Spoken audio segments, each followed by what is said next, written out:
ગ્રંથ 87 વર્ષની ઉંમરે એમણે જે લખ્યો એ જે 315 શ્લોકનો। તો આગળ વાત કરીશું વડોદરા શહેરના વોર્ડ નંબર 14માં આવેલા વાડી પાંચપોળ તથા સમગ્ર મોગળવાડા વિસ્તારમાં છેલ્લા ઘણા દિવસોથી નળ દ્વારા ગંદુ કાદવયુક્ત અને દુર્ગંધયુક્ત પાણીનો પુરવઠો જઈ રહ્યો છે। આ પાણી પીવા તેમજ ઘરેલું ઉપયોગ માટે પણ અયોગ્ય હોવાથી સ્થાનિક રહેવાસીઓના આરોગ્ય સામે ગંભીર જોખમ ઊભું થઈ રહ્યું છે। ખાસ કરીને નાના બાળકો અને વૃદ્ધોમાં પેટ તથા ચામડીના રોગોની ભીતિ વધી રહી છે। આ ગંભીર સમસ્યાને લઈ કોંગ્રેસ કાર્યકર્તાઓ દ્વારા વોર્ડ નંબર 14 ખાતે આવેદન આપવામાં આવ્યું હતું અને આ આવેદનપત્રમાં પાણીની લાઇનની તાત્કાલિક તપાસ, સફાઈ અને જરૂરી મરમ્મત કરી શુદ્ધ પાણીનો પુરવઠો શરૂ કરવાની માંગ કરવામાં આવી છે।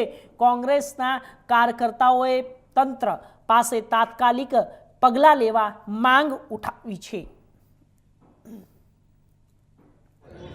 आज रोज वॉर्ड नंबर 14 ની ટીમ દ્વારા वॉर्ड नंबर 14 કાલુપુરિયા કચેરી ખાતે જે સર સયાજીરાવ આપણને ઐતિહાસિક નગરી આપી હતી, સયાજી નગરી આપી હતી, પરંતુ આ ભ્રષ્ટ અધિકારીઓના પાપે અને વહીવટી તંત્રના પાપે આ નગરી આજે દૂષિત નગરી બની ગઈ છે, ખાડોદરા નગરી બની ગઈ છે।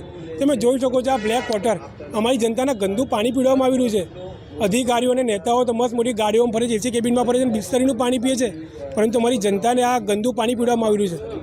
આ તમે જુઓ ગટરનું પાણી જે સ્મેલ તમે હાથમાં પણ ના પકડી શકો ને આ જ પાણી અમારી જનતાને પીવડાવવામાં આવી રહ્યું છે।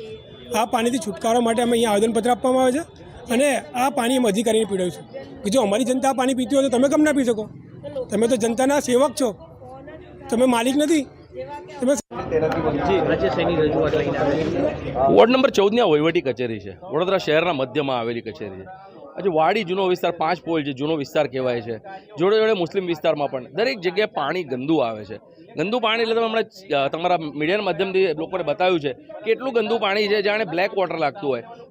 આજે અહીંયા વિસ્તારમાં લોકો ગરીબ અને મધ્યમ લોકો રહેતા હોય તો એ માત્ર રોડ, રસ્તા, ગટરની વ્યવસ્થા માગતા હોય તમારી જોડે, તમે એ ના આપી શકો।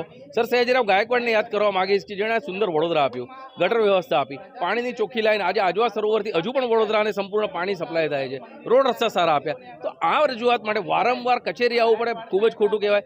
કરોડોના ટેક્સ લો છો, આજે જોવા જાય 5,500 કરોડનો ટેક્સ એટલે ટોટલ 5 વર્ષમાં 27,500 કરોડનો વેરો તમે બજેટ વાપરો છો। એ બજેટ કોની માટે વાપરો છો? માત્ર ભ્રષ્ટાચાર કરવા માટે? આજે થોડા દિવસ પહેલા તમે જોયું કે રોડ વોર્ડ નંબર 14ની વડી કચેરી છે, અહીંયા કોંગ્રેસના દરેક કાર્યકર અહીંયા રજૂઆત કરવા આવ્યા છે, કારણ કે દરેક વિસ્તારમાં પાણીની બહુ તકલીફ છે। પીવાનું જે ચોખ્ખું પાણી આપવાની જવાબદારી તંત્રની બને છે। આજે તમે તમારા મીડિયાના માધ્યમથી તમે બતાવ્યું કેટલું કાળું પાણી આવે છે, લોકોને પીવાની ફરજ પડે છે। જૂનાવાડીના 5 વિસ્તારો જે 5 પોળ ગણવામાં આવે છે, તેમજ મુસ્લિમ વિસ્તારમાં, સિટી વિસ્તારમાં દરેક જગ્યાએ ગંદુ પાણી આવે છે। હજુ સર સયાજીરાવ ગાયકવાડને યાદ કરવા માગીશ, જેમણે આજવા સરોવર બાંધીને નિમેટાનો પ્લાન્ટ કરીને ચોખ્ખું પાણી આખા વડોદરાને આપ્યું હતું, જોડે રોડ, રસ્તા, ગટર પણ આપી હતી, પરંતુ માત્ર ને માત્ર 5,500 કરોડ જેટલો મસમેટો બજેટ એટલે 5 વર્ષનું 25,000 27,000 કરોડ બજેટ એ ક્યાં વાપરે છે ખબર નહીં। લોકોની જવાબદારી એટલી જ છે, લોકોની માંગ એટલી જ છે કે તમે અમને ચોખ્ખું પાણી આપો, નળમાંથી ચોખ્ખું પાણી આવે, ગટર સારી રીતે કામ કરે અને રસ્તા, આ 3 વસ્તુ તમે બેઝિક ના આપી શકતા તો તમે ફેલ છો, તમારે પોતાની સત્તા પર રહેવાનો કોઈ અધિકાર નથી। તો સુરત શહેરના ખટોદરા પોલીસ સ્ટેશનમાં 100 મીટર દૂર માર્ગ અકસ્માત થયો હતો। 100 થી